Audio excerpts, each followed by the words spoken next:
Right. Yes, thank you. Thank you.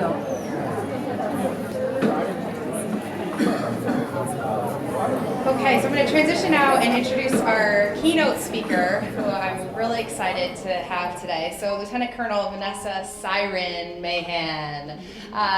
She has spent 10 years active duty flying for the Air Force. She's a Wizzo, if I can get that correct. So that's the system weapons officer. That's the backseat. She did 2 deployments and, has transitioned out now and is in the Air Force Reserve. She lives currently in Anacortes with her husband and 2 kids and is going to be moving down to Florida. So she has just an incredible, enormous amount of combat experience. And I would invite you to share your story with us, Vanessa. Thank you for being here.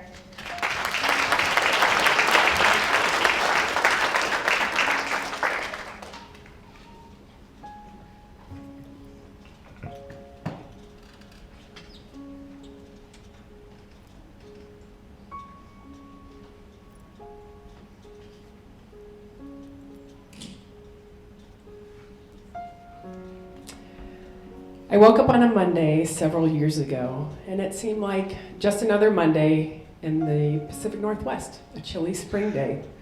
Same morning routine as usual, zip up the flight suit, get ready for work, take my 1-year-old to daycare and drop him off, and then drive over to base, when I noticed a message popped up on my phone.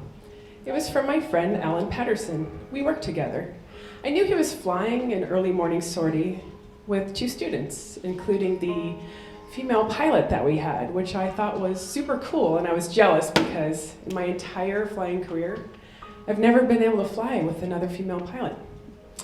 Anyways, I played the message, and he said, "Hey Siren, I just want you to take my parking spot from now on. Okay, I'm going flying, I'll see you soon." Take his parking spot. What a nice guy. You see, I was nearly 8 months pregnant and in full waddle mode of my pregnancy. And if you've ever been to NAS Whidbey Island, you know parking anywhere near the squadron hangar is next to impossible. But I wasn't going to take a slide. I didn't mind walking. So I made my way to the hangar, and a chill ran down my spine. And it wasn't because of the weather. I rushed over, and I went to the ready room, bypassed my office. And as I looked around, my heart sank and my stomach turned. I walked over to the duty officer. "A plane went down," he said. "Did they eject?" I asked. "I don't know." "Who?"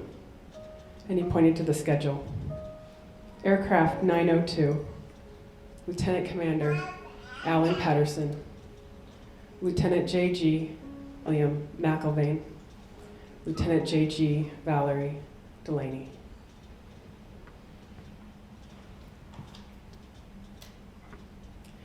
I remember the first time Val came to the squadron.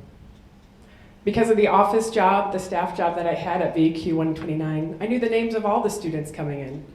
Plus, Valerie's my sister's name, so it stuck with me. She had the same excited yet trepidatious look that all students have when they first come in. You know that look.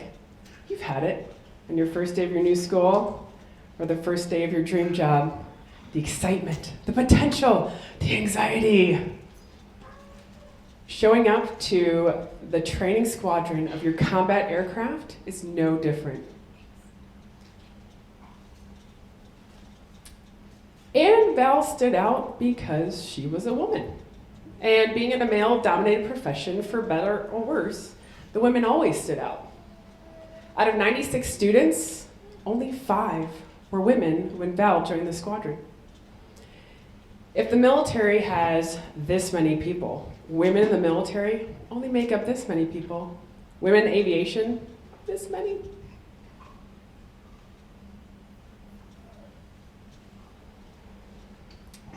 In almost all of my squadrons, I've been the only female too. There'd be a couple of women scattered around base, but for the most part, I felt alone. And sometimes I needed to ask guys questions they couldn't answer, like, how do I pee in the jet? And they would say, you just go in this bag. Okay, I'll just hold it. time, I found female mentors, and in turn, I reached back to the younger women to share what I had learned. Because there are so few of us and we're a minority, I felt and feel a certain kindred spirit with other females in aviation.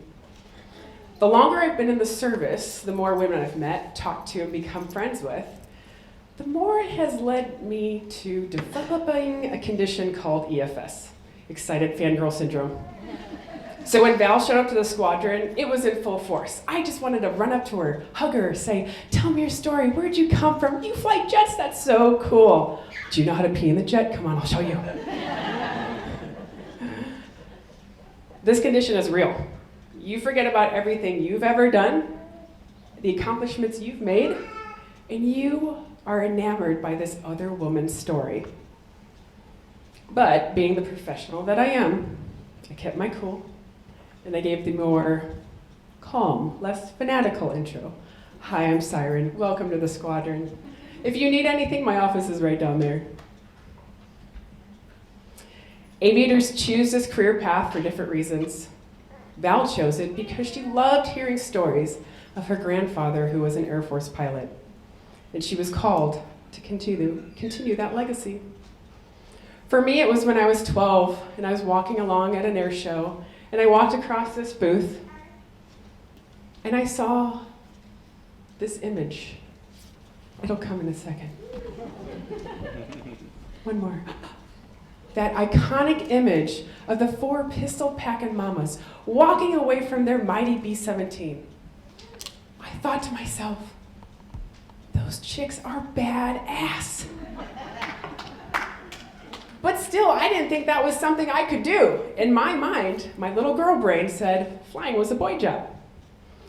It wasn't until a year or so into Air Force ROTC at Purdue University that I realized that's something I could do.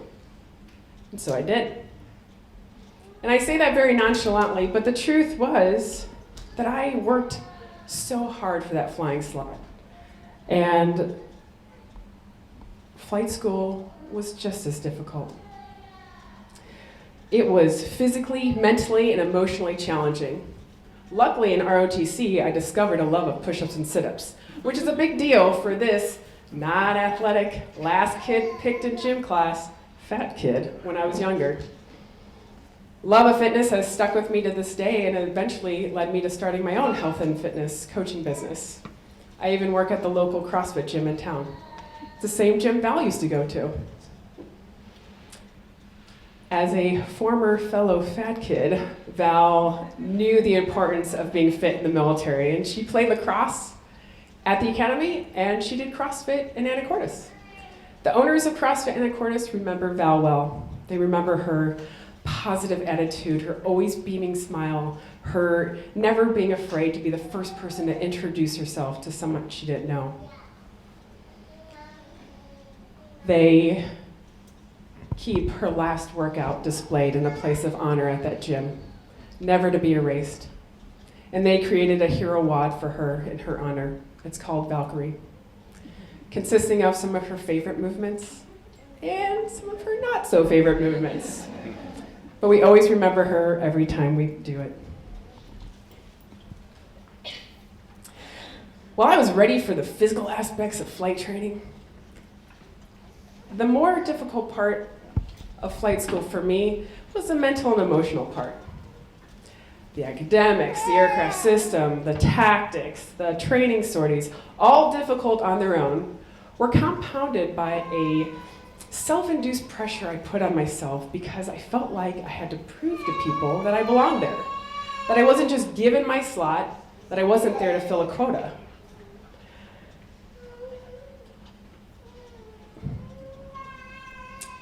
And on top of that, I had an unexplained medical condition. Okay, this one was real, not one I made up.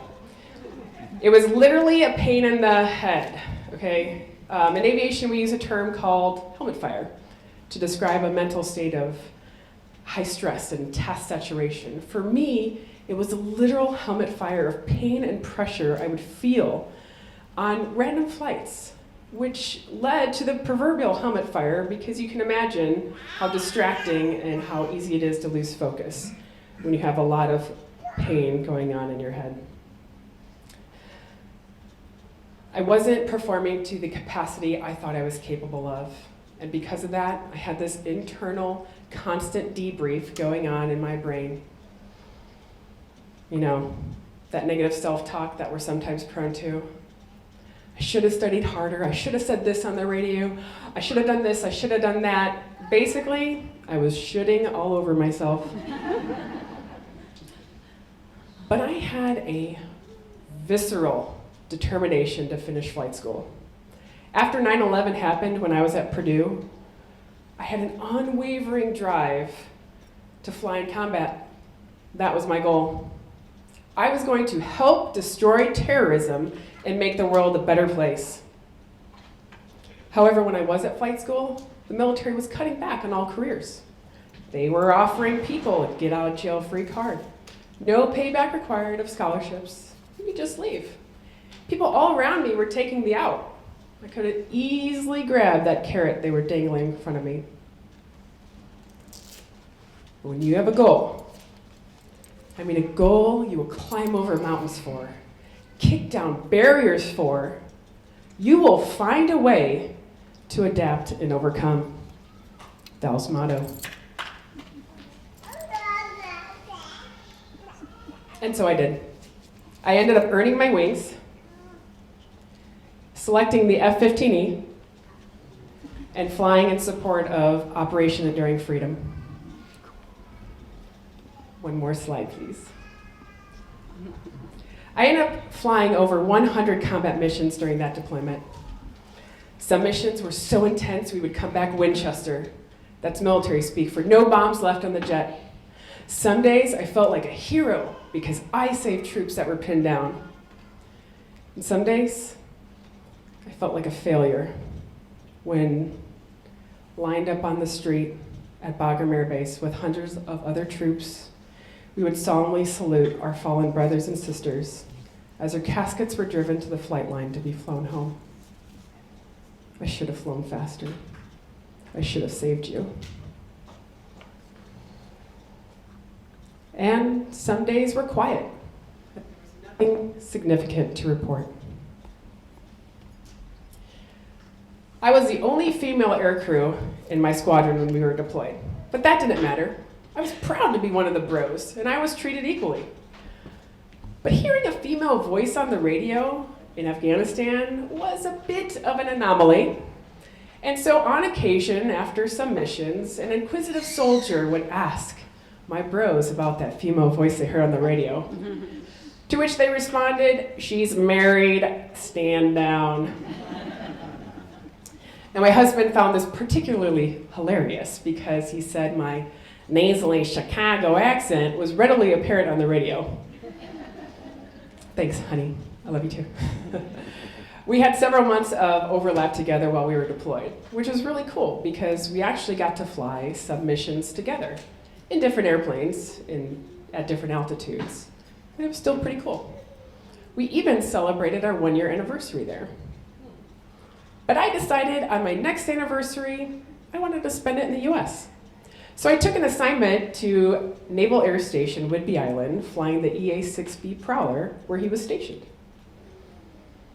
Even though I was flying with the Navy, I hadn't expected to be assigned to a carrier squadron.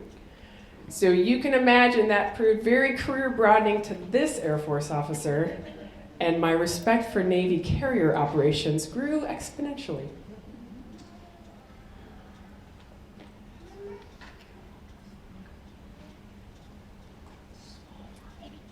But, here we go with the but again. When you live with your husband, life happens. Turns out I had a dedicated wingman during my time on the carrier. The joke between our family was that this baby had more traps than his Navy father because he was land-based.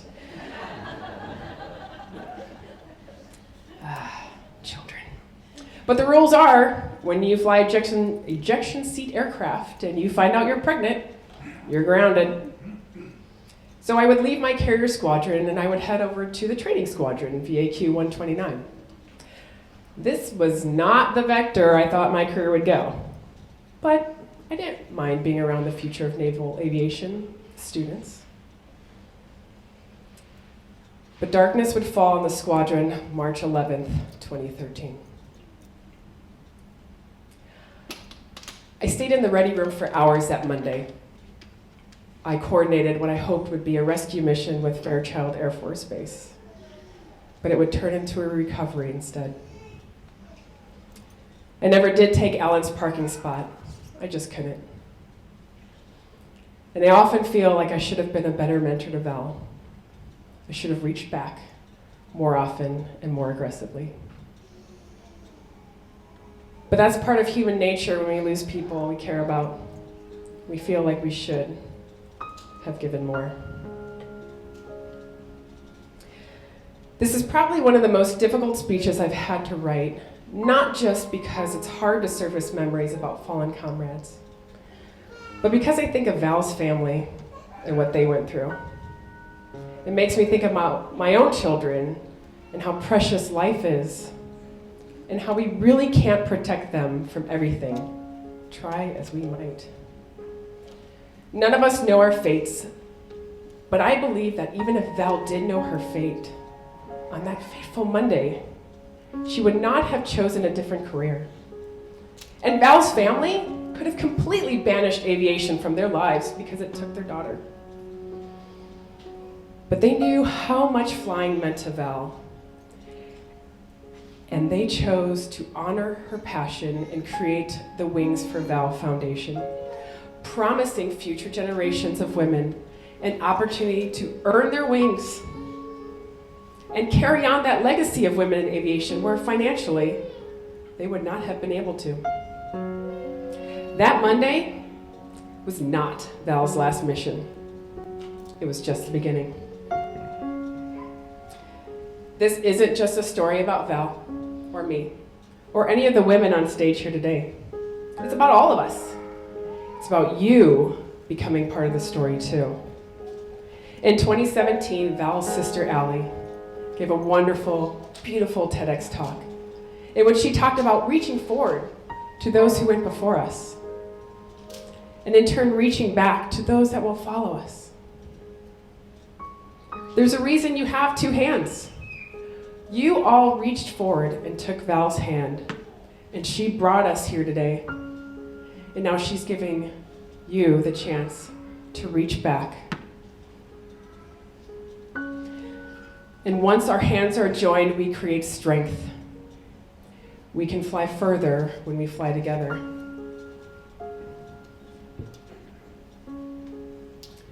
With every pre-flight check, every engine started, every hour logged, Val's spirit lives on with each woman that gets a chance to feel the earth slip away from beneath her feet, with each woman that gets a chance to set her soul free by being among the clouds.